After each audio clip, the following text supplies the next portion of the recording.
Hello hello, শোনা যাচ্ছে কিনা? বিজয় বাংলাদেশ, বিজয় নতুন ধারা, বিজয় বাংলাদেশ, বিজয় নতুন ধারা, নতুন ধারার অঙ্গীকার, দুর্নীতি থাকবে না আর। বিজয় বাংলাদেশ, বিজয় নতুন ধারা, নতুন ধারার অঙ্গীকার, দুর্নীতি থাকবে না আর। বিজয় বাংলাদেশ, বিজয় নতুন ধারা, নতুন ধারার অঙ্গীকার, দুর্নীতি থাকবে না আর। বিজয় বাংলাদেশ, বিজয় বাংলাদেশ, বিজয় বাংলাদেশ, বিজয় বাংলাদেশ, বিজয় বাংলাদেশ, বিজয় বাংলাদেশ। হ্যাঁ, শোনা যাচ্ছে, শোনো। বিজয় বাংলাদেশ, সরি ভাইয়া। বিজয় বাংলাদেশ, বিজয় নতুন ধারা, নতুন ধারার অঙ্গীকার, দুর্নীতি থাকবে না।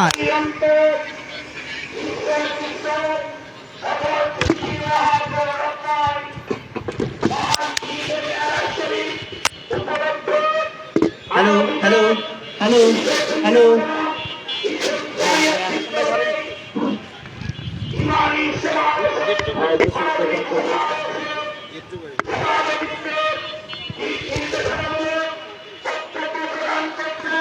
হ্যালো।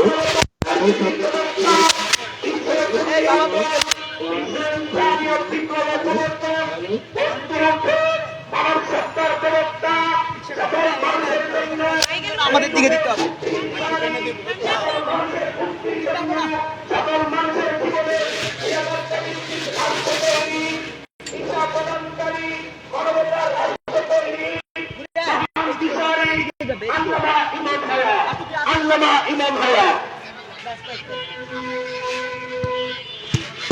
হ্যালো হ্যালো হ্যালো, বিজয় বাংলাদেশ, বিজয় নতুন ধারা। নূরজাহান মীরা, ডাক্তার নূরজাহান মীরা, আমাদের ভাইস চেয়ারম্যান।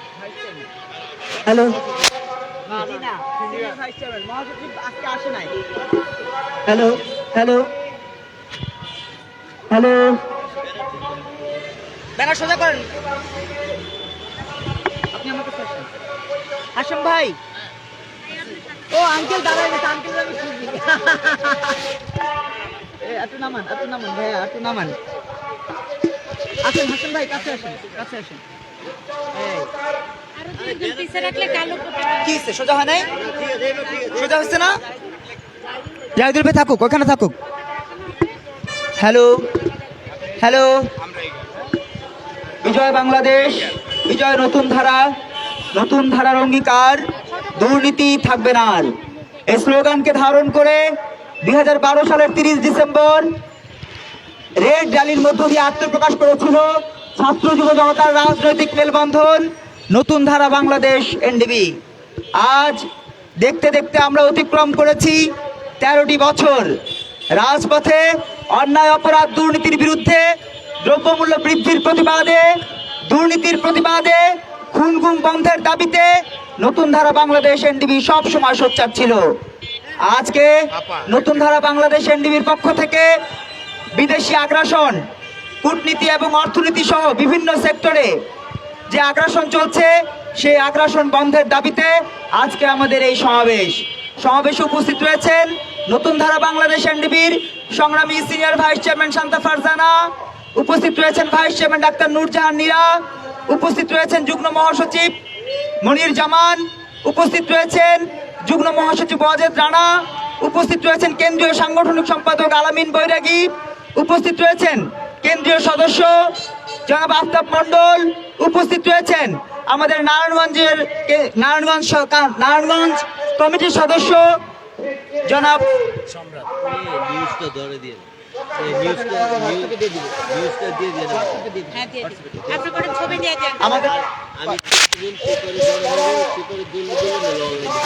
ভালো কয়েকটা ছবি তুলেন, আমাকে দিয়েন, হোয়াটসঅ্যাপে দিয়েন। আমাদের মাঝে উপস্থিত রয়েছেন নারায়ণগঞ্জ থেকে আগত জাহিদুল ইসলাম, উপস্থিত রয়েছেন সম্রাট ভাই, উপস্থিত রয়েছেন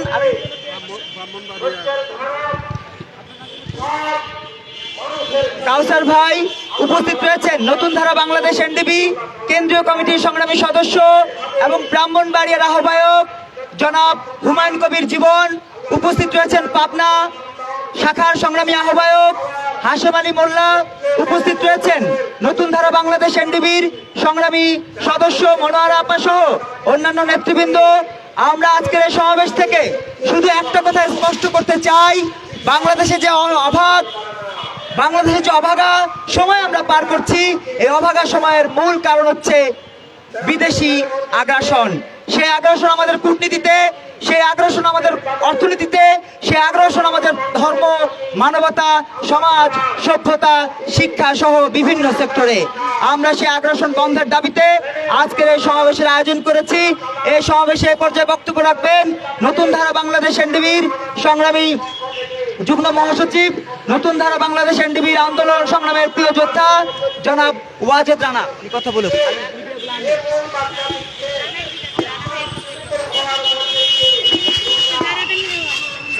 বিজয় বাংলাদেশ, বিজয় নতুন ধারা। নতুন ধারার অঙ্গীকার, দুর্নীতি থাকবে না আর। অর্থনীতি, কূটনীতিক সহ বিভিন্ন সেক্টরের বিদেশি আগ্রাসনের আজকের এই ব্ল্যাক র্যালি ও বিক্ষোভ সমাবেশের সম্মানিত সভাপতি এবং আমার প্রাণপ্রিয় নেতাকর্মী, সংবাদ যোদ্ধা এবং চলমান জনতা, আসসালামু আলাইকুম। অত্যন্ত দুঃখের কথা যে আমরা এমন একটি সরকার পেয়েছি যে সরকার এই দেশের জনগণের জন্য কিছুই করতে পারেনি। তবে উনি দুটি কাজ ভালো করেছেন, এটার জন্য ওনাকে নোবেল পুরস্কার দেওয়া উচিত। দুটি কাজের ভিতরে একটি হলো উনি ক্ষমতায় আসার সঙ্গে সঙ্গেই ওনার ট্যাক্স মওকুফ করে নিয়েছেন। আরেকটি কাজ উনি করেছেন, এই দেশের 18 কোটি মানুষের সাথে যে বেইমানি করেছেন সেই চাঁদাবাজি একটা দল তৈরি করে দিয়েছেন। এছাড়া এই দেশের মানুষ তার কাছ থেকে আর কিছুই পায়নি। আমি আরও বলতে চাই, সীমান্ত হত্যা, চোরাচালান এবং মাদকদ্রব্য প্রবেশ নিষেধ চাই। এই নিষেধ যদি না করা হয় তাহলে আমরা কঠোর পদক্ষেপে যেতে বাধ্য হব। কারণ এই সরকার দেশের জনগণের জন্য কাজ না করতে পারে তাহলে ওনার থাকার কোনো দরকার নাই। উনি প্রতিটা পদক্ষেপেই ভুল কাজ করে আসছেন, এটা জনগণ কখনো মেনে নেবে না তার ভুল সিদ্ধান্তকে। প্রিয় সমাবেশ, এই যে আমাদের সামনে নির্বাচন, এই নির্বাচন নিয়েও তিনি তালবাহানা শুরু করে দিয়েছেন। জনগণের ভোটার অধিকার প্রয়োগ, এটা থেকেও তিনি এখন বঞ্চিত করবেন কিনা এখন প্রশ্ন উঠেছে। কেন উনি এই দেশের জনগণ নিয়ে কেন ছিনিমিনি খেলছেন, এই প্রশ্নের জবাব একদিন ওনাকে দিতেই হবে। আরও বলতে চাই, এই দেশের সেন্ট মার্টিন, আমাদের বন্দর, এগুলো উনি বিদেশিদের হাতে লিজ দিয়েছেন। আর তিনি কারণ দেখাইছেন যে আমাদের দক্ষ জনবল নাই। তো দক্ষ জনবল যদি না থাকে তা আপনি কি করেন? আমাদের এই দেশে হাজার হাজার যুবক বেকার পড়ে আছে, তাদেরকে আপনি কর্মসংস্থানের ব্যবস্থা করে দেন, তাদেরকে দক্ষ গড়ে তুলুন। দক্ষতা কিভাবে করতে হয় সেই পদক্ষেপ না নিয়ে আপনি আমার দেশের মাটিকে, আমার দেশের বন্দরকে আপনি বিদেশিদের হাতে তুলে দিচ্ছেন। একটা কানা মানুষও বুঝে যে এই দেশে বিদেশিরা যখন এসে কাজ করবে এই দেশের টাকা বিদেশে পাচার হয়ে যাবে, বিদেশে চলে যাবে, তাহলে আমার দেশের লাভ কি হলো, আমার দেশের জনগণ কি পেল? এই প্রশ্ন একদিন আপনাকে দিতে হবে। আপনি তালবাহানা করে চলে যাবেন, এটা কখনো এই দেশের মানুষ মেনে নেবে না। আপনি সেই যখন নোবেল পুরস্কার পেয়েছিলেন তখন থেকে আপনার ইচ্ছা ছিল, তখন বিএনপি সরকারের আমলে, যে আপনি এই দেশের বন্দরকে, আপনি নিজেই চেয়েছিলেন যে এই দেশের বন্দরকে বিদেশিদের হাতে তুলে দেওয়া। সেই আশাও আপনি পূরণ করেছেন। আপনি আরও আশা পূরণ করেছেন, আপনার বান্ধবীদের দিয়ে এই দেশ পরিচালনার দায়িত্ব তাদের দিয়েছেন। এইভাবে দেশ পরিচালনা হতে দেওয়া যাবে না। আমরা আবারও এই আজকের এই সমাবেশ থেকে তীব্র নিন্দা এবং প্রতিবাদ জানাচ্ছি। আপনি অবশ্যই সীমান্ত হত্যা, চোরাচালানি এবং মাদক প্রবেশ অবশ্যই নিষিদ্ধ করবেন। এর জন্য যা যা কঠোর পদক্ষেপ নেওয়া দরকার আপনি অবশ্যই নেবেন। আর যদি না নেন তাহলে আপনার অবস্থাও সেই আপনিই বুঝতে পারবেন যে কেমন হয়েছে। আমি শুরুতেই বলেছিলাম যে আপনার দুটি ভালো কাজ। দ্বিতীয় কাজটা হলো আপনার যে চাঁদাবাজির দল তৈরি করেছেন, সেই চাঁদাবাজির দলের যে জুলাই গণহত্যার যেসব শহীদ ভাইয়েরা, তাদের সাথে যে বেইমানির চিত্র এই দেশের মানুষ ভুলে যায় নাই। হাঁস খাওয়ার নামে চাঁদাবাজি করতে যেয়ে এই মানুষের সামনে তথ্য গোপন করা, এটাও জনগণ ভুলে যায় নাই। ইচ্ছা মতো নিজেদের লোককে লাইসেন্স দেওয়া, নিজেদের লাইসেন্স দেওয়া সহ বিভিন্ন দুর্নীতি কাজ এই দেশের জনগণ কখনো ভুলে যায় নাই এবং যাবেও না। তাই অনুরোধ করব, আমাদের এই একটি দাবি রাখুন, অবশ্যই অবশ্যই মাদকদ্রব্য নিয়ন্ত্রণ, চোরাচালানি বন্ধ এবং সীমান্ত হত্যা বন্ধ করতে হবে। এটা দ্রুত পদক্ষেপ নিন। আমরা এর আগেও এই জাতীয় প্রেস ক্লাবের সামনে অথর্ব স্বরাষ্ট্র উপদেষ্টাকে পদত্যাগ চেয়েছিলাম। আপনারা জানেন যে নির্বাচনকে ঘিরে এখন কত সন্ত্রাসী, কত নৈরাজ্য সৃষ্টি হচ্ছে। এই স্বরাষ্ট্র উপদেষ্টার তার কোনো পদক্ষেপই নাই। উনি আছেন না রাত 3টার সময় সংবাদ সম্মেলন করেন। এইসব অথর্ব, এইসব অকর্মা স্বরাষ্ট্র উপদেষ্টা আমাদের দরকার নাই। তাই আবারও বলতে চাই যে এই দেশের মানুষের পাশে এসে মানুষের সুখ দুঃখের কথা ভেবে আপনি অনেক উন্নয়নমূলক কাজ করার সুযোগ ছিল, যেহেতু আপনি করেন নাই, এখন আরও করতে হবে। যতদিন আছেন এই ততদিনের ভিতরেই সীমান্ত হত্যার যেন আর একটি এই বাংলাদেশের মানুষের যেন প্রাণ না যায়, এটার কঠোর পদক্ষেপ নেবেন। চোরাচালানির জন্য এই দেশের মূল্যস্ফীতি বৃদ্ধি পাচ্ছে, এই চোরাচালান বন্ধ করতে হবে।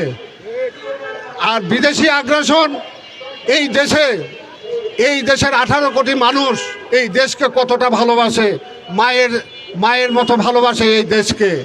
এই দেশে বিদেশিরা এসে কখনো ভালোবাসা দেখাবে, এটা একটা পাগলও বোঝে।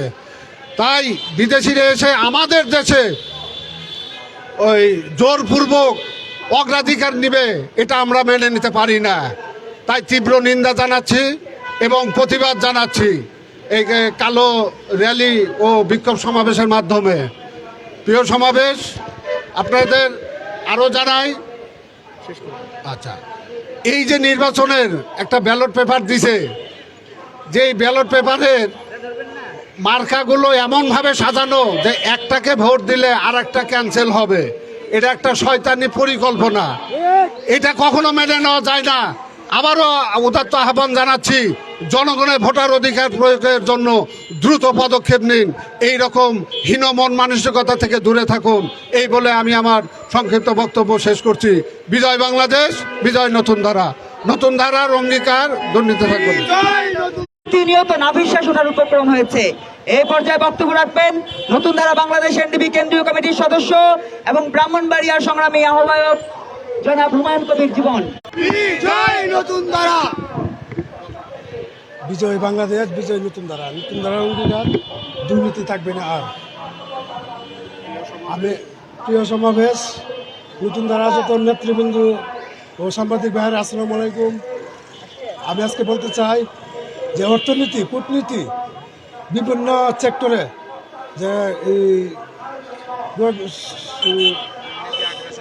আগ্রাসন চলছে, তার বন্ধের দাবিতে আমাদের সেই কর্মসূচি। আমরা বলতে চাই যে সীমান্তের চোরাচালান ও হত্যা এইসব বন্ধ করতে হবে, সীমান্ত আগ্রাসন বন্ধ করতে হবে। এইসব নিয়ে আমাদের এই সমাবেশ। প্রতিবাদ, সবাইকে ধন্যবাদ। সবাইকে ধন্যবাদ। বিজয় বাংলাদেশ, বিজয় নতুন ধারা।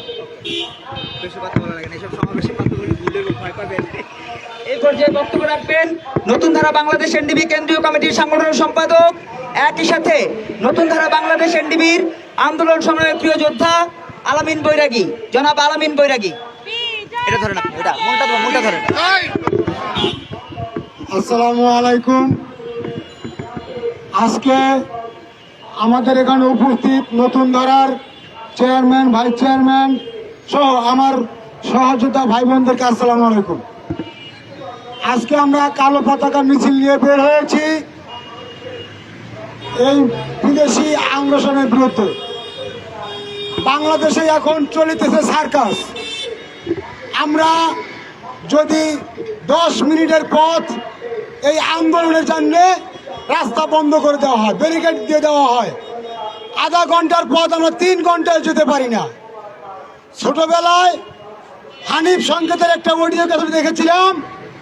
উনি বলেছিলেন যে ঘরে জামাই বউ ঝগড়া, রাস্তায় উঠে ভাঙ্গারি, পার্কে প্রেমিক প্রেমিকার মন মালিন্য, রাস্তায় উঠে ভাঙ্গারি, ভাইয়ে ভাইয়ে দ্বন্দ্ব, রাস্তায় উঠে ভাঙ্গারি। এখন সেই কথাই পূর্ণভাবে আবার চালু হয়েছে। কিছু হলেই রাস্তায় নেমে আসে সবাই, সব সমস্যার সমাধান মনে হয় রাস্তায়। আমরা মসজিদে যেতে ভয় পাই, নামাজ পড়তে যেতে ভয় পাই, কখন জানি মব সৃষ্টি করে মসজিদের উপরে হামলা হয়। আমি একজন মাজারপন্থী লোক, আমি মাজারকে শ্রদ্ধা করি, ভালোবাসি। আমি মাজার যেতে ভয় পাই, কখন জানি মাজারের উপর ভাঙচুর শুরু হয়। কিরে ভাই, এই দেশে তো ইসলামী দেশে মাজারপন্থীরা। আজকে পবিত্র মিরাজুন নবীর রাত, আজকে ওইরকম তো প্রস্তাব নাই। বাংলাদেশ সরকারের তো উচিত ছিল আজকে মিরাজের রাত্রির যে এটার মহিমান্বিতা, এটার যে এটা উচিত ছিল এটা সরকারের প্রচার করা। আজকে তো সুন্দর একটা রাত্র, কোথাও তো নাই। এখন দেখি অনেক নির্বাচন করতে যেয়ে মাথায় টুপি লাগাইয়া ঘুরে। ছোটবেলায় চলচ্চিত্র দেখেছি যারা রাজাকার তাদেরকে একটা ঈদে হয়তো মাথায় টুপি আর ছোট দাড়ি। এখন সেই সিস্টেম চালু হয়েছে। এটাকে দাড়ি টুপিকে অপমান করা হচ্ছে, নবীর সুন্নাতকে অপমান করা হচ্ছে। আজকে তোমরা টুপি পরে নির্বাচনী প্রচারণা চালাচ্ছ, আবার কালকে যে মাজারে হামলা করছো, মসজিদে হামলা করছো। এসব কি? এসব কাজ আমরা চাই না। এটা অবশ্যই তোমরা বিদেশি এজেন্টটা বাস্তবায়ন করার জন্য এই কাজগুলো করছো। আমরা নতুন ধারার পক্ষ থেকে বলতে চাই, এসব কাজ আর বাংলাদেশে চলবে না। আমরা ধর্মের প্রতি শ্রদ্ধাশীল, আমরা প্রতিটা মানুষের প্রতি শ্রদ্ধাশীল। বিজয় নতুন ধারা, বিজয় নতুন ধারা, বিজয় নতুন ধারা, নতুন ধারা, নতুন ধারা, নতুন ধারা, নতুন ধারা, নতুন ধারা, নতুন ধারা, নতুন ধারা, নতুন ধারা, নতুন ধারা, নতুন ধারা। সবাইকে ধন্যবাদ জানিয়ে আমি আমার বিজয় বাংলাদেশ, বিজয় নতুন। প্রিয় সমাবেশ, আপনারা জানেন আমাদের ধর্মের উপর আগ্রাসন, আমাদের কূটনীতির উপর আগ্রাসন, আমাদের সমাজের উপর আগ্রাসন, আমাদের সংস্কৃতির উপর আগ্রাসন চালাচ্ছে এই বিদেশি চক্র। এই বিদেশি চক্র আগ্রাসন বন্ধের দাবিতে নতুন ধারা বাংলাদেশের নিবিড় আজকের এই সমাবেশ। আমরা একটু স্লোগান দিব, সবাই একটু স্লোগান তুলবেন। বিজয় বাংলাদেশ, বিজয় বাংলাদেশ, বিজয় বাংলাদেশ। আগ্রাসন বন্ধ চাইছে কারা? আগ্রাসন বন্ধ চাইছে কারা? আগ্রাসন বন্ধ চাইছে কারা? জনগণের পক্ষে কারা? জনগণের পক্ষে কারা? বাংলাদেশের পক্ষে কারা? মানবতার পক্ষে কারা? জনগণের পক্ষে কারা? জনগণের পক্ষে কারা? জনগণের পক্ষে কারা? জনগণের পক্ষে কারা? ভাই মাইকটা একটু দেখেন, মাইকটা, ওই মাইকটা একটু দেখেন, মাইকটা মাইকটা মাইকটা পড়ে যাবে, হ্যাঁ মাইক পড়ে যাবে।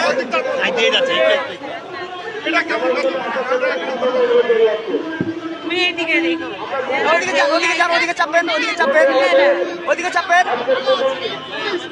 ওদিকে চাপে শেষ করে দেন। বিজয় বাংলাদেশ, বিজয় বাংলাদেশ। আগ্রাসন চায় না কারা? আগ্রাসন চায় না কারা? আগ্রাসন চায় না কারা? আগ্রাসন চায় না কারা? মানবতার পক্ষে কারা? ধর্মের পক্ষে কারা? মানবতার পক্ষে কারা? গণমানুষের পক্ষে কারা? গণমানুষের পক্ষে কারা? গণমানুষের পক্ষে কারা?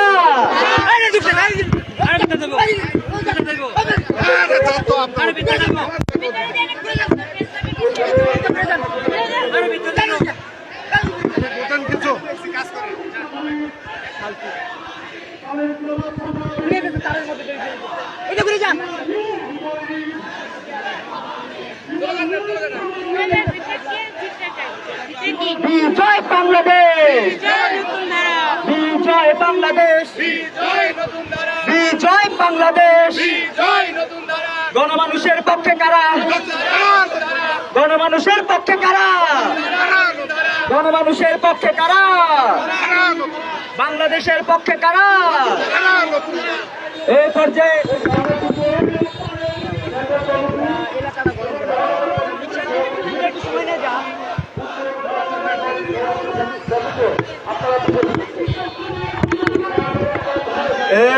বাংলাদেশের জনগণের পক্ষে কোন ধারা আছে?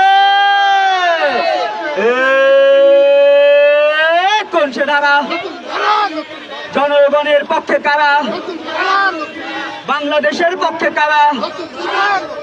সুশিক্ষার পক্ষে কারা? সুশিক্ষার পক্ষে কারা? বাংলাদেশের পক্ষে কারা? বাংলাদেশের পক্ষে কারা? জনগণের পক্ষে কারা? জনগণের পক্ষে কারা? বাংলাদেশের পক্ষে কারা? গণমানুষের পক্ষে কারা? আগ্রাসন বন্ধ চাইছে কারা? আগ্রাসন চায় না কারা? গণমানুষের পক্ষে কারা? গণমানুষের পক্ষে কারা? বাংলাদেশের পক্ষে কারা? গণমানুষের পক্ষে কারা? আগ্রাসন চায় না কারা? জনগণের পক্ষে কারা? বাংলাদেশের পক্ষে কারা? বাংলাদেশের পক্ষে কারা? বাংলাদেশের পক্ষে কারা? বাংলাদেশের পক্ষে কারা? জনগণের পক্ষে কারা? জনগণের পক্ষে কারা? এই পর্যায়ে বক্তব্য রাখবেন নতুন ধারা বাংলাদেশ এনডিবির সংগ্রামী যুগ্ম মহাসচিব জনাব মনির জামান। জনাব মনির জামান এই পর্যায়ে বক্তব্য রাখবেন।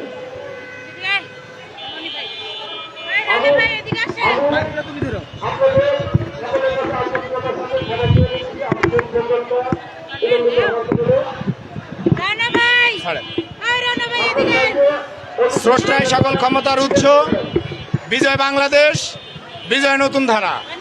নতুন ধারা বাংলাদেশ এনডিবির আজ এই কালো পতাকা সমাবেশ আয়োজন করা হয়েছে দুর্নীতি, আগ্রাসন, রাজনীতি, কূটনীতি ও ধর্মীয় আগ্রাসনের বিরুদ্ধে আমাদের এই আজ কালো পতাকা সমাবেশ।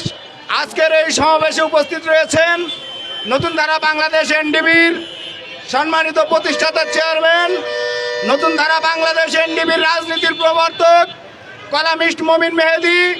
উপস্থিত রয়েছেন senior vice chairman Shanta Farzana, vice chairman ডাক্তার নুরজাহান নীরা, কেন্দ্রীয় যুগ্ম মহাসচিব ওয়াজেদ রানা, সাংগঠনিক সম্পাদক আলামিন বৈরাগী, আত্তাব মণ্ডল। আরও উপস্থিত রয়েছেন কেন্দ্রীয় সদস্য মনোয়ারা আপা এবং পাবনা জেলা আহ্বায়ক, যুগ্ম আহ্বায়ক মোহাম্মদ হাশেম আলী মোল্লা সহ আমাদের আরও সংগ্রামী নেতা এবং সামনে উপস্থিত সংবাদকর্মীগণ ও চলমান জনতা, সবাইকে সালাম ও শুভেচ্ছা। আপনারা ইতিমধ্যে জেনেছেন আজকে আমাদের এই কালো পতাকা মিছিল, এই কালো পতাকা সমাবেশ আগ্রাসন বিরোধী সমাবেশ। আপনারা একটু উপলব্ধি করলেই বুঝতে পারবেন একটি নীরব আগ্রাসনের মধ্যে দিয়ে বাংলাদেশের প্রতিটা দিন মুহূর্ত অতিবাহিত হচ্ছে। আমাদের উপরে ধর্মীয় আগ্রাসন চলছে, আমাদের উপরে রাজনীতি কূটনীতিক আগ্রাসন চলছে, আমাদের উপরে মনস্তাত্ত্বিক আগ্রাসন চলছে বলে নতুন প্রজন্ম মনে করছে। কিসের আগ্রাসন? আপনারা দেখেন, সরাসরি আমাদের কোনো উপরে কোনো সামরিক আগ্রাসন না থাকলেও আমাদের উপরে ধর্মীয় আগ্রাসন একটি মনস্তাত্ত্বিক বোঝা হয়ে দাঁড়িয়েছে। আজকে পার্শ্ববর্তী দেশ ভারত আমাদের উপরে আগ্রাসন চালাচ্ছে, পাকিস্তান আমাদের উপরে আগ্রাসন চালাচ্ছে, আফগানিস্তান আগ্রাসন চালানোর চেষ্টা করছে, তথাকথিত মোড়ল আমেরিকাও আমাদের উপরে আগ্রাসন চালানোর চেষ্টা করছে। এই আগ্রাসন নতুন প্রজন্মকে একটি মনস্তাত্ত্বিক অস্থিরতার মধ্যে ফেলে দিয়েছে, আর সেই অস্থিরতার মধ্যে আমাদের দিন যাপন করতে হচ্ছে। এটা খুব দুঃখজনক। স্বাধীনতার 55 বছর পরে এসে এই স্বাধীন সার্বভৌম বাঙালি কোনো আগ্রাসন চায় না, কোনো আগ্রাসন মেনে নেবে না, কোনো বিদেশি হস্তক্ষেপ মেনে নেবে না। আগ্রাসন বলতে আজ আপনারা খুব ভালো করে খেয়াল করবেন, প্রিয় সংবাদ যোদ্ধা, আপনারা ইতিমধ্যেই জানেন, আপনাদের কাছে সব খবরই আছে। সামনে একটি গণভোট অনুষ্ঠিত হতে যাচ্ছে 12ই ফেব্রুয়ারি। সেই গণভোটে সরকার আমাদের উপরে আগ্রাসন চালাচ্ছে। কিভাবে চালাচ্ছে? সরকার আমাদেরকে নীতি নির্ধারণ করে দিচ্ছে আপনারা কোথায় ভোট দিবেন। আমার ভোট আমি দেব, যাকে খুশি তাকে দেব। আমি হ্যাঁ দেব না না দেব সেটা আমাদের ব্যক্তিগত ব্যাপার। প্রত্যেকটা নাগরিকের নাগরিক অধিকার, স্বাধীনতা ও সার্বভৌমত্বের অধিকার। আজকে সরকারের মন্ত্রী আমলা উপদেষ্টারা আমাদেরকে পথ দেখাচ্ছে আপনারা অমুক জায়গায় ভোট দিবেন। আরে সরকার, গোলামের বাচ্চা গোলাম, তোমরা আমাদের উপরে মসজিদে আগ্রাসন চালাচ্ছ।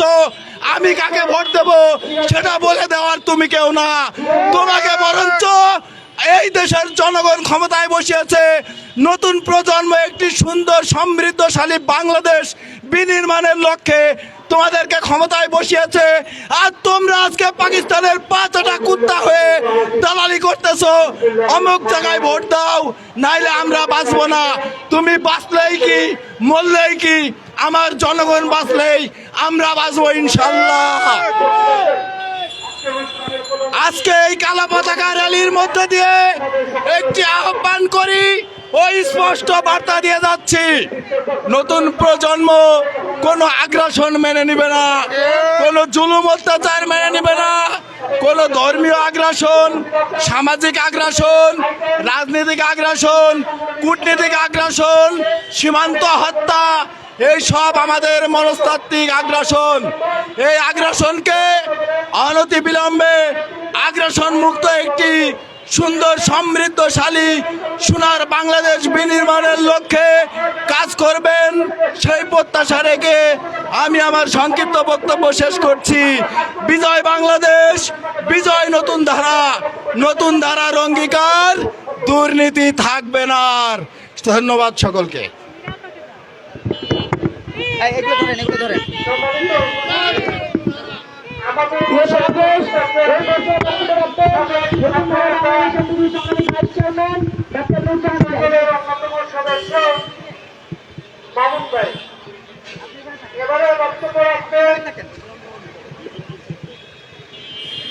নতুন ধারার অঙ্গীকার, দুর্নীতি থাকবে না, এই স্লোগানকে লালন করেই নতুন ধারা বাংলাদেশের পথ চলা। তারই ধারাবাহিকতায় আজ জাতীয় প্রেস ক্লাবের সামনে নতুন ধারা বাংলাদেশ কালো পতাকা র্যালি ও বিক্ষোভ মিছিলের আয়োজন করেছেন। আজকের আয়োজনে সভাপতিত্ব করবেন নতুন ধারা বাংলাদেশ এনডিবির মাননীয় চেয়ারম্যান মুবিন মেহেদি।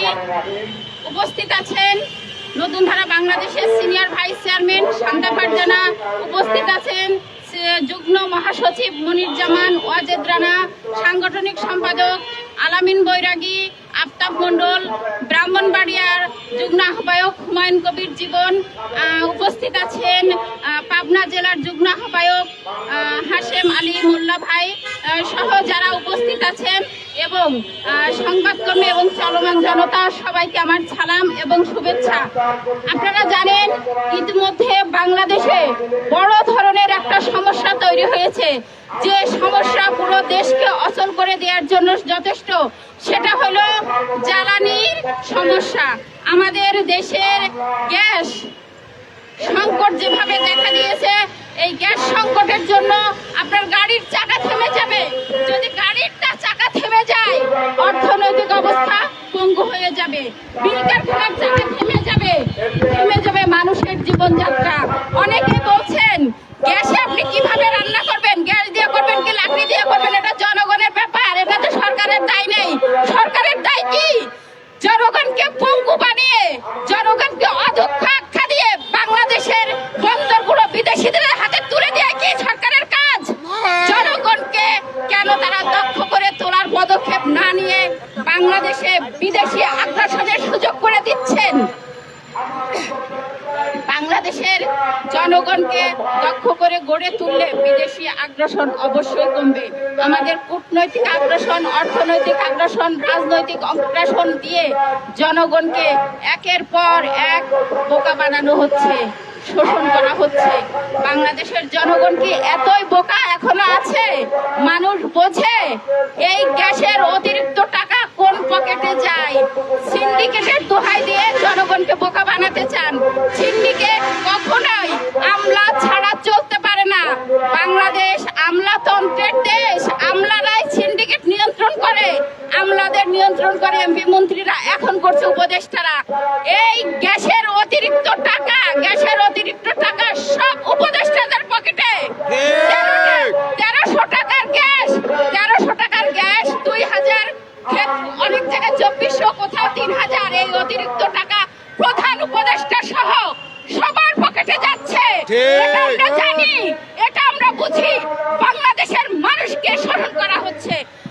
আওয়ামী লীগের চেয়ে বড় ফ্যাসিস্ট এই বর্তমান উপদেষ্টা পরিষদ। এই উপদেষ্টা পরিষদ গ্যাসের দাম বাড়িয়ে অতিরিক্ত টাকা তারা হাতিয়ে নিচ্ছে।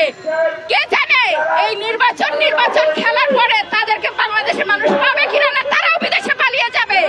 বাংলাদেশের টাকা শোষণ করে আওয়ামী লীগ 17 বছরে যেই টাকা শোষণ করেছে তার চেয়ে দ্বিগুণ টাকা শোষণ করেছে এই উপদেষ্টা পরিষদ।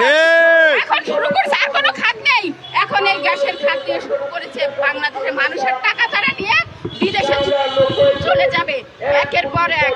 শুধু তাই নয়, গ্যাসের কারণে আজ তারাগঞ্জ থেকে যখন আসি ঢাকায় গাড়ি নেই, এই উছিলাই আজ গাড়ি বন্ধ হবে, কাল গাড়ি বন্ধ হবে, পরশুদিন থেকে ভাড়া বাড়িয়ে দিবে। সবজির দাম, এই 20 দিনে সবজির দাম 3 গুণ বেড়ে গেছে, আলুর দাম বেড়ে গেছে, পেঁয়াজের দাম বেড়ে গেছে। মানুষকে বোকা বানাচ্ছেন। দেখেন সবজির দাম কম রেখেছি, পেঁয়াজের দাম কম রেখেছি, আলুর দাম কম রেখেছি। আজকে খবর নিয়ে দেখেন বাজারে আলু কত করে, পেঁয়াজ কত করে, সবজি কত করে। জনগণের টাকা শোষণ করে আপনারা মোটা হচ্ছেন, আপনাদের ভুঁড়ি বাড়াচ্ছেন। আর কিছু বললেই দোহাই দেন ধর্মের, আপনারা ইসলাম প্রতিষ্ঠা করবেন। আরে ভাই, ইসলাম যদি প্রতিষ্ঠিত না থাকতো বাংলাদেশ পৃথিবীতে কেন রোজা পালন হয়, কেন কোরবানি হয়, কেন হজে লক্ষ লক্ষ মানুষ যায়?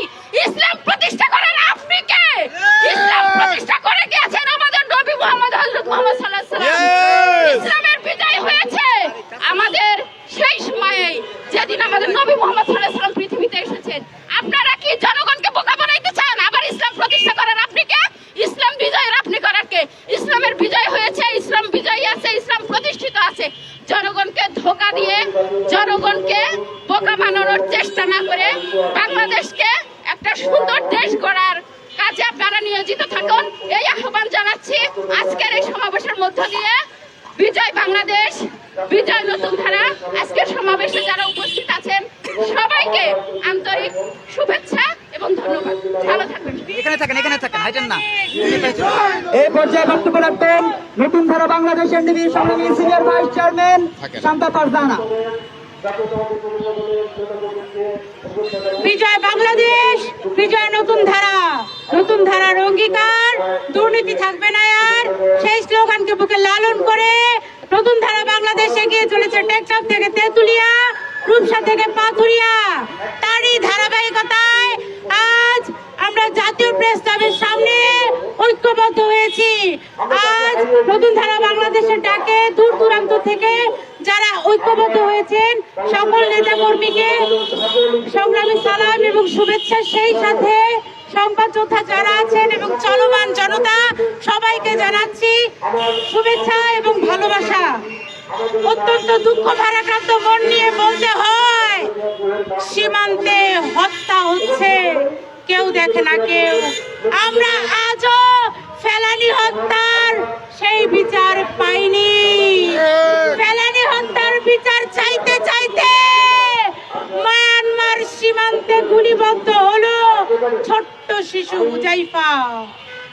ভাবতে পারেন, একজন ছোট বাচ্চা, একটা মানুষের মাথায় ঢুকে গেল গুলিটা। কি দোষ ছিল সেই শিশুর? কোনো দোষ ছিল না। তার উপরে আরেকজন ভাই আমার সেই সীমান্তে যে মাইন পুঁতে রাখে, সে মাইনের মধ্যে পা লেগে সেই ভাই এত অসুস্থ, হাত পা আহত হয়ে বেডে কাতরাচ্ছে। আর স্বরাষ্ট্র উপদেষ্টা বলে যে ওরা তো আরাকান আর্মি ছিল না, ওরা তো আরাকান আর্মি, কোন মায়ানমার আর্মি ছিল না। আরে আরাকান আর্মি, মায়ানমার আর্মি দিয়ে আমরা কি করব? আমরা চাই শান্তি, শান্তি। আমরা আজও পর্যন্ত কোন সীমান্তে শান্তি পাইনি। 2025 সালে ভারত সীমান্তে আমার ভাই বোন 34 জনের লাশ পড়েছিল, 34 জন। আপনারা ভাবতে পারেন 34 জনের প্রাণ চলে গেছে এই ভারত সীমান্তে 2025 সালে, যা গত 5 বছর থেকে সবচেয়ে বেশি। কেন কারো হাত পা যাবে? কেন কারো প্রাণ যাবে? 10 জন মানুষ আহত হয়েছে। কেন কোনো মানুষকে হারিয়ে নিয়ে যাবে এই সীমান্ত থেকে? আমরা জানতে চাই, কেন ভারত সীমান্ত, কেন আরাকান সীমান্ত বলেন, মায়ানমার সীমান্তে এত অশান্ত থাকবে? আমরা জানতে চাই, কেন পাহাড়ে পাহাড়ে গুলি হবে, কেন মানুষ মানুষের বিরুদ্ধে থাকবে? আমরা জানতে চাই, আপনি কিভাবে বলেন যে সৌদি আরবে যে 69,000 রোহিঙ্গা আছে, সেই সৌদি আরবের 69,000 রোহিঙ্গাকে আপনি বাংলাদেশি পাসপোর্ট দিবেন? আরে বাংলাদেশের 20 কোটি জনগণই তো খেতে পায় না। বাংলাদেশে 20 কোটি জনগণই তো এখন দারিদ্র সীমার নিচে। তাহলে আপনি কেন রোহিঙ্গাদের নিয়ে কাঁদেন যারা সৌদি আরবে থাকে? মায়ানমারে কেন এত গোলাগুলি, এত অশান্তি? ওরা কেন আমার দেশকে ভেঙে চুরে নিয়ে যেতে চায়? কেন তা বন্ধ করতে পারেন না? বছরের পর বছর কেন সীমান্তগুলোতে এত অশান্তি হয়? আমরা জানতে চাই।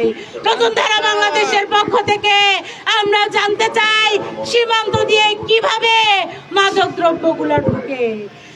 এত যুব সমাজ তারা দিনের পর দিন ধ্বংস হয়ে যাচ্ছে শুধু সীমান্তে মাদক দ্রব্য গ্রহণের কারণে। কই বছরের পর বছর যায়, কেউ তো দেখে না, কেউ কোনো পদক্ষেপ নেয় না কেন? নতুন ধারা বাংলাদেশের পক্ষ থেকে আমরা জানতে চাই, কেন চোরাচালানি বন্ধ হয় না? কেন চোরাচালানি বন্ধ হয় না? আমরা সেটা জানতে চাই। আমরা চাইবো আমাদের দেশে শান্তি থাকবে, শান্তি। কিন্তু কোথাও কোনো শান্তি নেই।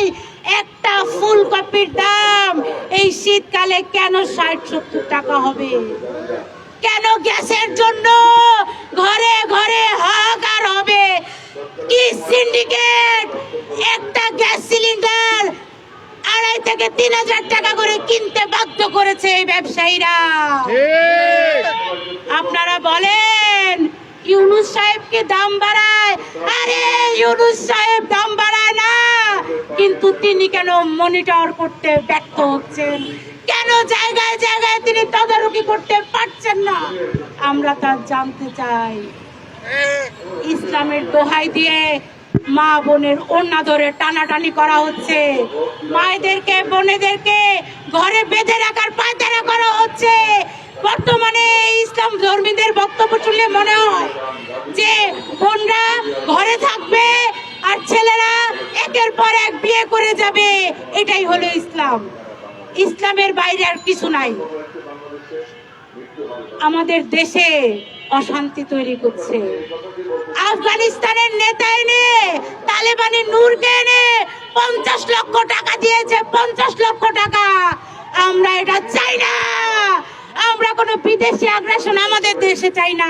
কেন আপনার তালিবান নেতাকে বাংলাদেশে নিয়ে আসছেন? তারা জামাই আদর করেছেন কেন? তালিবান নেতার সাথে আমাদের কি?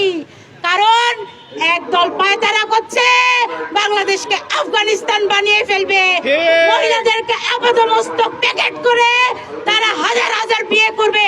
তা না হলে আরেকটা বিয়ে করতে প্রথম স্ত্রীর কোনো অনুমতি লাগবে না। সেই রায় হাইকোর্ট কিভাবে দেয়? আমরা নিন্দা জানাই। প্রথম স্ত্রীর অনুমতি লাগবে না, তুমি বিয়ে করো। তাহলে পুরুষরা তো হাটে ঘাটে বাজারে বন্দরে খালি বিয়েই করে বেড়াবে। ইসলাম মানে শুধু বিয়ে নয়। আমরা এখনো চিন্তা চেতনার ফাঁসি চাই। ইসলাম শুধু বিয়ে করতে বলে নাই তো। আমার নবী তো ধর্ম প্রচারের জন্য করেছিলেন আল্লাহর নির্দেশে, সেটা তো আলাদা বিষয়। সেই 100 বছর 200 বছর আগের বিষয় আপনারা এখন বাংলাদেশে কেন প্রতিষ্ঠা করতে যাচ্ছেন? কেন শুধু ইসলামকে বিয়ের মধ্যে এনে করতে যাচ্ছেন? কেন নারীদের স্বাধীনতা বলতে কিছু নাই? নারীদেরকে আপনি প্যাকেট করে রাখতে চাচ্ছেন, নারীদের অধিকার কেড়ে নিতে চাচ্ছেন, নারীদের কণ্ঠ স্তব্ধ করে দিতে চাচ্ছেন। ও নারীরা লেখাপড়া না করলে প্রতিবাদ করতে পারবে না, তাই? আর তখন যে বলেন যে নারীরা নারী ডাক্তারের কাছে যাবে, নারীরা লেখাপড়া না করলে, নারীরা ডাক্তার না হলে আপনার চতুর্থ স্ত্রী পঞ্চম স্ত্রী নারী ডাক্তারের কাছে যাবে? হুজুর সাহেব বলতে পারেন, আপনারা বলেন গান বাজানো হারাম। কেন গান বাজানো হারাম? আপনারা বলেন গান বাজানো নাকি দর্শন করতে ইচ্ছা করে। দর্শন কে করে? দর্শন তো পুরুষ করে। তাহলে পুরুষ গান শুনবে না। তারা তাদেরকে কন্ট্রোল করতে না পারলে তারা গান শুনবে না। কিন্তু সারা দেশে জঙ্গি হামলা করার কোনো অধিকার কারো নাই। 20 কোটি জনগণ সবাই সমান। আবার কত বড় স্পর্ধা! আমার দেশে 1971 সালের মুক্তিযুদ্ধকে অস্বীকার করে। তারা বলে যে এই 71-এর মুক্তিযুদ্ধ নাকি একটা ষড়যন্ত্র। যে টেনে ছেড়ে ফেলা উচিত। পাকিস্তান পাঠিয়ে দিব 2 চোখ অন্ধ করে। আমার 1971 সাল আমার দেশের স্বাধীনতা নিয়ে কথা বললে নারী ডুবে দেখবো না। 2 চোখ গালিয়ে দিয়ে পাকিস্তান পাঠিয়ে দিব। পাকিস্তান আগ্রাসন চাই না, খবরদার। যারা জামাত করে, যারা শিবির করে, খবরদার। আমার বাংলাদেশের স্বাধীনতার দিকে আঙ্গুল তুললে আঙ্গুল ভেঙে ফেলবে এই দেশের জনগণ। কত বড় সাহস! বলে যে 30 লক্ষ শহীদ হয়নি, বলে কয়েক হাজার মরেছে। কত বড় সাহস! বলে যে বুদ্ধিজীবীদেরকে নাকি ওরা মারে নাই, বুদ্ধিজীবীদেরকে নাকি মুক্তি বাহিনীরা মেরেছে, নাকি ভারত মেরেছে। কত বড় সাহস! তারা ইতিহাসকে ধ্বংস করে দিতে চায়। আমার বাংলাদেশটাকে তারা আবার পূর্ব পাকিস্তান বানাতে চায়। যে দেশটার জন্য 2 লক্ষ মা বোন তাদের সম্ভ্রম দিল, তারা তাদেরকে পতিতা বলে। মেয়েদেরকে এরা শুধু পতিতা হিসেবে দেখে। মেয়েদেরকে এরা মানুষ মনে করে না। এই স্বাধীনতা 54 বছর পরে এসে যারা মেয়েদের আত্মসম্মান নিয়ে ছিনিমিনি খেলে, তাদেরকে বাংলাদেশে থাকতে দেওয়া হবে না। সংস্কার না? সাদেক কায়েম সাহেব আপনি বলেন যারা ব্যালটে ভোট দিবে না তারা যেন বাংলাদেশে না থাকে। আরে 2 দিন পরে তো আপনার মতো শিবিরের জায়গা বাংলাদেশে হবে। আমি কিসে ভোট দিব, আমি কাকে ভোট দিব, আমি না ভোট দিব আমার ইচ্ছা। এমন সংস্কার আমরা চাই না। যে সংস্কার কিসের জন্য হচ্ছে তা জনগণ জানে না। একটা জাতীয় সংসদ নির্বাচনে কেন আপনারা আবার গণভোট নিয়ে আসছেন? গণভোটে কি সংস্কার করবেন তা আমার রিকশাওয়ালা ভাইটা জানে না। মানুষ এখনো রাস্তায় ঘুমায়। আমরা মানুষের শান্তি চাই। নতুন ধারা বাংলাদেশ মানুষের শান্তি চাই, অধিকার নিয়ে মানুষকে বাঁচতে দেখতে চাই। আমরা শুধু সালমানের জামার কথা বলি না, মমিন মেহেদীর কথা বলি না, নূরজাহান নিজার কথা বলি না, আমরা এমন না যে 5 মাস আগে চিকন ছিলাম, 5 মাস পরে খেয়ে মোটা হয়ে গেছি। আমি সন্তান জন্মগত ভাবেই এমন। আমি এমন ছিলাম না যে সেই দিন আমি রাস্তায় ঘুমিয়েছি আর এখন আমার প্রাডো গাড়ি হয়ে গেছে এই উপদেষ্টাদের মতো। আমরা 17 মাসে আঙ্গুল ফুলে কলা গাছ হয়ে যাইনি, হতে চাইনি। আমরা দেশের মানুষের শান্তি চেয়েছি। আমার কোনো মা কাঁদবে, আমার কোনো বোন কাঁদবে, বাজারে গিয়ে হতাশ হবে আমার কোনো ভাই, আমার কোনো বাবার চোখ দিয়ে পানি পড়বে, আমরা তা চাইনি। আমরা চেয়েছি মানুষ ভালো থাকবে। আমরা তো ইসলাম ধর্ম সবাই পালন করি, মুসলমান দেশ আমাদের, তাহলে আপনি কিসের ইসলাম প্রতিষ্ঠা করতে দেশে এত অশান্তি করছেন? আমরা দেশে শান্তি চাই। সর্বোপরি আমাদের চেয়ারম্যান মমিন মেহেদীর প্রতি কৃতজ্ঞতা, সেই সাথে মনির জামান, নীরা আপা সহ রানা ভাই সহ যারা আমাদের এই আন্দোলনে একসাথে আজ ঐক্যবদ্ধ হয়েছেন, সবার প্রতি অন্তরের অন্তঃস্থল থেকে ভালোবাসা।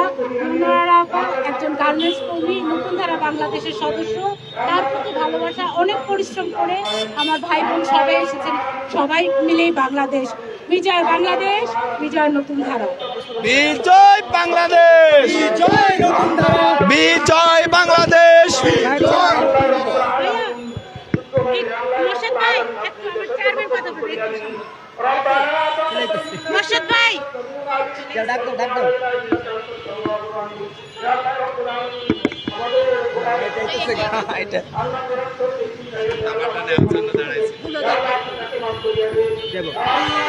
প্রিয় সমাবেশ, প্রিয় চলমান জনতা, এতক্ষণ কথা বলেছেন আমাদের নেতৃবৃন্দ। আমি এই পর্যায়ে সমাপনী বক্তব্য দিচ্ছি। আমাদের জুমার নামাজ সমাগত আজকে যারা উপস্থিত রয়েছেন তাদের সবাইকে কৃতজ্ঞতা জানাচ্ছি। ছাত্র যুব জনতার রাজনৈতিক মেলবন্ধন নতুন ধারা বাংলাদেশ এনডিবির পক্ষ থেকে।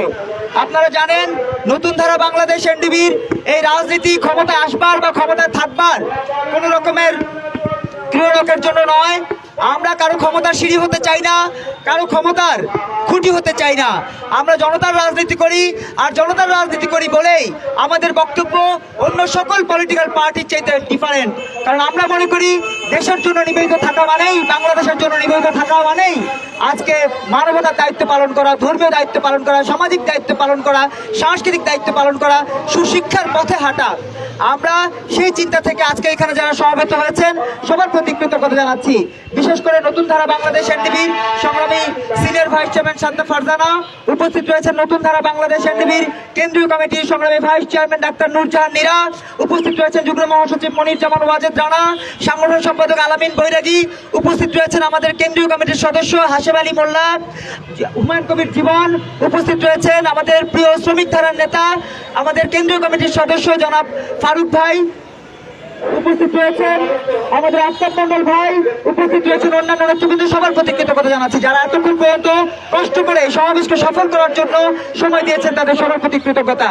নতুন ধারা বাংলাদেশ এনডিবি বলতে চায়, আগ্রাসন একের পর এক 54 বছর ধরে আগ্রাসন চলছে বাংলাদেশের উপরে। কখনো অর্থনৈতিক আগ্রাসন, কখনো কূটনৈতিক আগ্রাসন, কখনো ধর্মীয় আগ্রাসন, কখনো সাংস্কৃতিক আগ্রাসন, কখনো আমাদের ভ্রাতৃত্ববোধ ধ্বংস করে দেওয়ার জন্য সামাজিক আগ্রাসন। এই আগ্রাসনগুলো দেশি এবং বিদেশি ষড়যন্ত্রের মধ্য দিয়ে গঠিত হয় এবং সেই আগ্রাসনের কারণে আজকে দেখবেন ভাই ভাইকে বলে তুই দোসর, এক ভাই আরেক ভাইকে বলে তুই দালাল, এক ভাই আরেক ভাইকে বলে তুই রাজাকার, এক ভাই আরেক ভাইকে বলে তুই মুক্তিযোদ্ধা। মানে মুক্তিযুদ্ধ, রাজাকার, দোসর, দালাল বলে বলে, সিয়া, সুন্নি, আহমদি, কাদিয়ানি বলে বলে আমাদের ভ্রাতৃত্ব বন্ধন নষ্ট করে দিচ্ছে এই বিদেশি আগ্রাসন যারা করছে তারা। এই বিদেশি আগ্রাসন কারা করছে আপনারা একটু গভীরভাবে খেয়াল করে দেখবেন।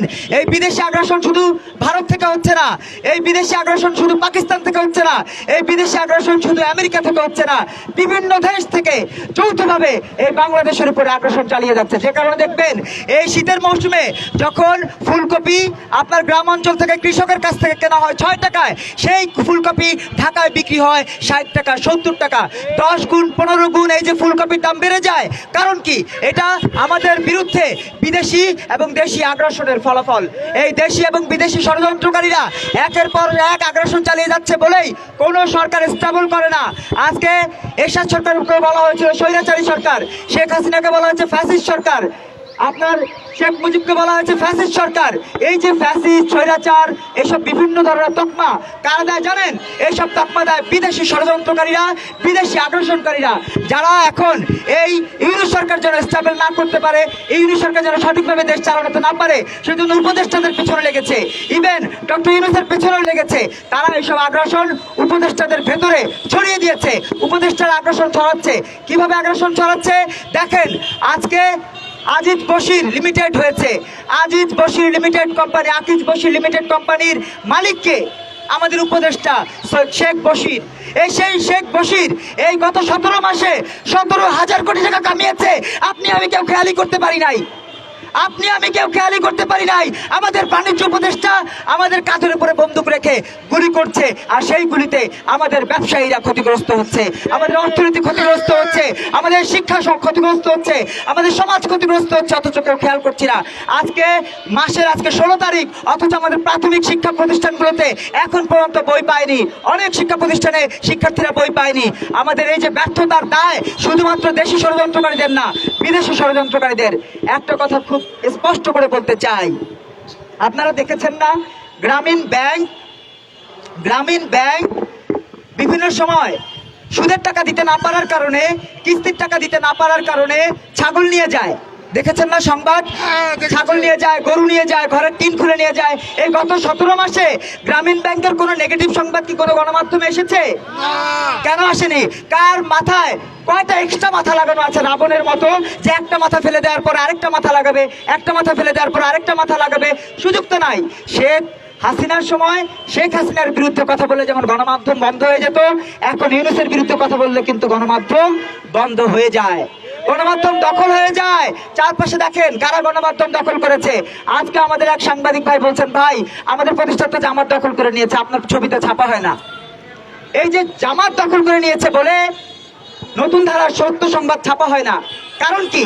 কারণ জামাত ইসলাম চায় না, ডক্টর ইউনূস চায় না মানুষ সত্য কথা বলুক, মানুষ সত্য পথে থাকুক, মানুষ সত্য পথে থেকে সত্য পথে চলে তাদের দাবিটা বাস্তবায়ন করুক, এটা তারা চায় না। তারা কি দাঁড়াচ্ছে? আপনার আমার ওই যে রুটি রুজি জীবন জীবিকার উপর হামলা, আমাদের রক্ত চুষবার চেষ্টা, সেটা চলছে। যে কারণে আজ গ্রামীণ ব্যাংক আগে গরু নিত, এখন বউ নিয়ে যায়, কিন্তু গণমাধ্যমে আসে না। গ্রামীণ ব্যাংক কিস্তি না দেওয়ার কারণে কারো বউ নিয়ে যায় আর কারো স্বামী নিয়ে যায়, কিন্তু গণমাধ্যমে সেই সংবাদ আসে না। কারণ গ্রামীণ ব্যাংকের বাবা মহাজন সাহেব আপনার আমার প্রধান উপদেষ্টা হয়ে বসেছেন। এই হলো বাংলাদেশ, যে বাংলাদেশে কথা বলবার স্বাধীনতার কথা বলা হয়, কিন্তু কথা বলবার স্বাধীনতা সত্যিকার অর্থে দেওয়া হয় না।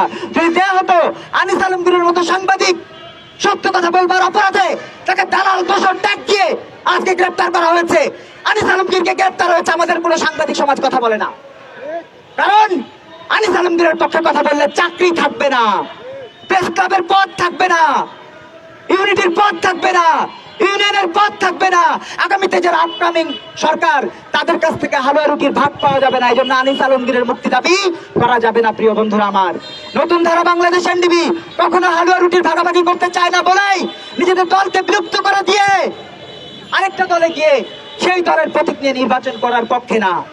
প্রিয় বন্ধুরা আমার, নতুন ধারা বাংলাদেশ এনডিবি এমন রাজনীতি করে যে রাজনীতি সাদাকে সাদা এবং কালোকে কালো বলবার পক্ষে থাকবার জন্য একের পর এক হামলা, মামলা, খুন, গুমের শিকার হচ্ছে। আপনারা জানেন, অনেকে গণমাধ্যমের অনেকে জানেন, 29শে ডিসেম্বর আমার উপরে যে নেককারজনক হামলা হয়েছিল, গুলি করবার জন্য উদ্যত হয়েছিল, পিস্তল বের করেছিল, আমাদের নেতা কর্মীরা, আমাদের সাধারণ মানুষেরা ডাক দেবার কারণে, চিৎকার দেওয়ার কারণে সেই সব ঘাতকেরা পালিয়ে গেছে। প্রিয় বন্ধুরা আবার আরেকটা কথা বলি, একটু খেয়াল করে শুনবেন, দালাল দোষর ভাববেন না। কথাটা হচ্ছে, হাদি যদি শহীদ হয়, মুসাব্বির শহীদ না? মুসাব্বির কি ঘাতকের গুলিতে নিহত হন নাই? মুসাব্বিরকে কিন্তু শহীদ বলা হয় না। মুসাব্বিরও রাজনৈতিক কারণে নিহত, হাদিও রাজনৈতিক কারণে নিহত। তাহলে মুসাব্বিরকে কেন শহীদ বলছেন না? কারণ কি? কারণটা একটু গভীরভাবে খেয়াল করলে বুঝবেন। বাংলাদেশের গণমাধ্যমকেও ডোমেইন করা হচ্ছে, বাংলাদেশের গণমাধ্যমকেও বিভিন্ন ভাবে কণ্ঠরোধ করে দেবার হুমকি দিয়ে তাদের মতো করে পরিচালনা করা হচ্ছে। যে কারণে শহীদ হাদি হয়, কিন্তু শহীদ মুসাব্বির হয় না। আজকে মুসাব্বির করতে পারে অন্য দল, কিন্তু মুসাব্বির তো বাংলাদেশের নাগরিক। যদি বাংলাদেশের নাগরিক হয় আর সে যদি রাজনৈতিক কারণে নিহত হয়, সে কেন শহীদ হবে না? তার জানাজা, তার দাফন কেন রাষ্ট্রীয় সম্মানের সাথে হবে না? কেন হবে না? কারণ আমাদের গণমাধ্যম এবং আমাদের একটা জনগণের একটা অংশ আমরা বলতে চাই সাদা কালো আর কালো সাদা। কিন্তু যারা সাদা কালো বলছেন আর কালোকে কালো না বলে সাদা বলছেন, তারা ভুল করছেন। নতুন ধারা বাংলাদেশ এনডিপি গত 13 বছর রাজপথে আছে, কখনোই সাদাকে সাদা এবং কালোকে কালোর বাইরে যায়নি, আজও যাচ্ছে না। আমরা বলতে চাই, শহীদ যদি হাদি হয়, শহীদ মুসাব্বির, এটা আপনাদেরকে মনে রাখতে হবে। সকল মানুষ যারা রাজনৈতিকভাবে নিহত হবে সবাই শহীদ। ওই আজহারি সাহেব বক্তব্য দিয়েছেন হাদি কেন শহীদ, তাহলে মুসাব্বির কেন শহীদ, সেই বক্তব্য কেন আসেনি? কারণ এটাও একটা নতুন ধরনের বন্দোবস্ত, যে বন্দোবস্তে জামাতকে এস্টাবলিশ করা হয়, যে বন্দোবস্তে শিবিরকে এস্টাবলিশ করা হয়, যে বন্দোবস্তে বাংলাদেশ বিরোধীদেরকে এস্টাবলিশ করা হয়, কিন্তু বাংলাদেশের পক্ষের মানুষদেরকে এস্টাবলিশ করা হয় না। প্রিয় বন্ধুরা আমার, বাংলাদেশের মানুষকে গুরুত্ব দেবার জন্য, বাংলাদেশের মানুষের পক্ষে কথা বলবার জন্য, বাংলাদেশের মানুষের রুটি রুজি জীবন জীবিকার জন্য আজকে নতুন ধারা বাংলাদেশ এনডিপি কাজ করছে। আমাদের নীরাপা বলে গেছেন, শান্তা ম্যাডাম বলে গেছেন, মনির ভাই বলেছেন, ওয়াজেদ রানা বলেছেন, আজকে হাসিম ভাই একটু আগে আমার সাথে পার্সোনালি বলেছেন, আলামিন বৈরাগী বলেছেন, হুমায়ুন কবির জীবন বলেছেন যে আমাদের রুটি রুজি জীবন জীবিকা এখন খুবই হুমকির মুখে। অর্থনৈতিক ভাবে আমরা যেমন হুমকির মুখে, আজকে আপনারা যারা ওপারে রয়েছেন, ক্যামেরার পেছনে রয়েছেন, আমরা মনে করি আপনারা সবাই এইভাবেই অর্থনৈতিক হুমকির মুখে আছেন। প্রিয় বন্ধুরা আমার, এই যে অর্থনৈতিক হুমকির মুখে আপনারা আছেন, উত্তরণের জন্য বাংলাদেশে কোনো পলিটিক্যাল পার্টি কথা বলছে? সবাই যখন নির্বাচন চাইছে, সবাই যখন দল বিলুপ্ত করে দিয়ে আরেকজনের প্রতীক নিয়ে নির্বাচন করতে চাইছে, তখন নতুন ধারা বাংলাদেশ এনডিপি আপনাদের পক্ষে কথা বলছে। কারণ আমরা হালুয়া রুটির ভাগ চাই না, আমরা নিজের দলকে বিলুপ্ত করে দিয়ে, নিজের দল থেকে পদত্যাগ করে অন্য দলের প্রতীক নিয়ে হালুয়া রুটির ভাগ নিতে চাই না। আর এটাই হচ্ছে আমাদের আগ্রাসন বিরোধী সমাবেশ। আমরা বলতে চাই, দেশে একের পর এক আগ্রাসন হচ্ছে, কখনো ধর্মীয় আগ্রাসন, কখনো সামাজিক আগ্রাসন, কখনো সাংস্কৃতিক আগ্রাসন, কখনো শিক্ষা কেন্দ্রিক আগ্রাসন, কখনো অর্থনৈতিক আগ্রাসন, কখনো কূটনৈতিক আগ্রাসন। এই যে কূটনৈতিক আগ্রাসন, কথা অনেক আছে, কিন্তু সংক্ষেপ করে বলি, কূটনৈতিক আগ্রাসনটা কি দেখেছেন? 18 লক্ষ টাকা বন্ড না দিলে আপনি আমেরিকা ঢুকতে পারবেন না। জানেন, বাংলাদেশ সহ 70টা দেশকে ইতিমধ্যে ঘোষণা দেওয়া হয়েছে 18 লক্ষ টাকা বন্ড না দিলে বাংলাদেশের কেউ আমেরিকা ঢুকতে পারবেন না। কে করেছে? ট্রাম্প প্রশাসন করেছে। কেন করেছে? কারণ এটাও একটা আগ্রাসন। এই আগ্রাসনের মধ্য দিয়ে আমরা যেন সুশিক্ষিত হতে না পারি, আমরা যেন অর্থনৈতিকভাবে বিল্ড আপ করতে না পারি, আমরা যেন সামাজিকভাবে দাঁড়াতে না পারি, আমরা যেন বিশ্বের বুকে মাথা উঁচু করে সেই জাতীয় কবি কাজী নজরুল ইসলামের মতো করে বলবীর, বিদ্রোহী, বীর, উন্নতম মশির এই কথাটা না বলতে পারি। এজন্য আমাদের টুটি চেপে ধরবার এই চেষ্টাটা আমেরিকা শুরু করেছে। এই আমেরিকার আগ্রাসন, এই পাকিস্তানের আগ্রাসন, এই ভারতের আগ্রাসন, এই অন্যান্য দেশগুলোর আগ্রাসন থেকে মুক্তির জন্য আজকে আমাদের এই কূটনীতি এবং অর্থনীতিতে আগ্রাসন বিরোধী সমাবেশ। এই সমাবেশ থেকে আরো একটা বিষয় স্পষ্ট করে দিতে চাই। নীরাপা বলেছেন খুব সুন্দর করে, আমরা যখন রমজান মাস আসে, খেজুরের দাম বাড়ে না ভাই, বুটের দাম বাড়ে না। কেন বাড়ে? কারণ আমরা সবাই রোজা রাখি। এটা ব্যবসায়ীরা জানে যে বাংলাদেশের সবাই রোজা রাখে, অথবা যেহেতু রোজা রাখে, বুটের দাম বাড়াও, খেজুরের দাম বাড়াও, তেলের দাম বাড়াও, সবজির দাম বাড়াও, চালের দাম বাড়াও, তেলের দাম বাড়াও, ডালের দাম বাড়াও। সেটা কি আগ্রাসন না ভাই? সেটাও একটা আগ্রাসন, এবং সেটাই হচ্ছে ধর্মীয় আগ্রাসন। নীরাপা বলেছেন যে আমরা সবাই মুসলমান, সবাই ধর্ম পালন করি, তার প্রমাণ ওই যে রমজানে দ্রব্যমূল্য বাড়ে। এই দ্রব্যমূল্য বাড়া মানেই আমরা রোজাটা রাখি, আমরা ইবাদতটা করি। মসজিদে যখন শুক্রবার হয়, দেখবেন মানুষের কারণে দাঁড়ানোর জায়গা নেই, মানুষ রাস্তায় ম্যাট লেছে, কাপড় লেছে, আপনার কাগজ পত্রিকা লেছে, তারপরে কি করে? নামাজ আদায় করে। সেই দেশে কিসের ইসলাম প্রতিষ্ঠা করবেন আপনি? আমরা কি নাস্তিক? আমরা কি ইহুদি? আমরা কি নাসারা? যদি নাসারা হতাম, বাংলাদেশে ঢাকা শহর হচ্ছে মসজিদের শহর, সেই মসজিদের শহরে শুক্রবারে মসজিদে গিয়ে দাঁড়ানোর জায়গা নাই, নামাজ পড়ার জায়গা নাই, তাহলে সেই দেশকে আপনারা কিসের ইসলামী দেশ বানাবেন? যারা ইসলামী দেশ বানাবার কথা বলছে, তারা মূলত দেশকে আফগানিস্তান বানাতে চাইছে। আর কেউ কেউ দেশকে আমেরিকার মতো করে, আমেরিকা যেভাবে বিভিন্ন দেশে আগ্রাসন চালাচ্ছে, সেই আগ্রাসনের মতো করে আমাদের উপরে আগ্রাসন চালিয়ে বলতে চায় আমরা ধর্মীয়ভাবে মুসলমান না। অথচ বলেন আমরা সবাই মুসলমান কিনা? আমরা সবাই কালেমা জানি কিনা? তাহলে কালেমা যেহেতু জানি, কালেমার দেশে আবার কিসের আপনি ইসলাম প্রতিষ্ঠা করবেন? এই ইসলাম প্রতিষ্ঠার ধ্বজাধারীরা আমেরিকার আগ্রাসন চালাচ্ছে বাংলাদেশে। এই ইসলাম প্রতিষ্ঠার ধ্বজাধারীরা আগ্রাসন চালাচ্ছে ফিলিস্তিনের, আফগানিস্তানে।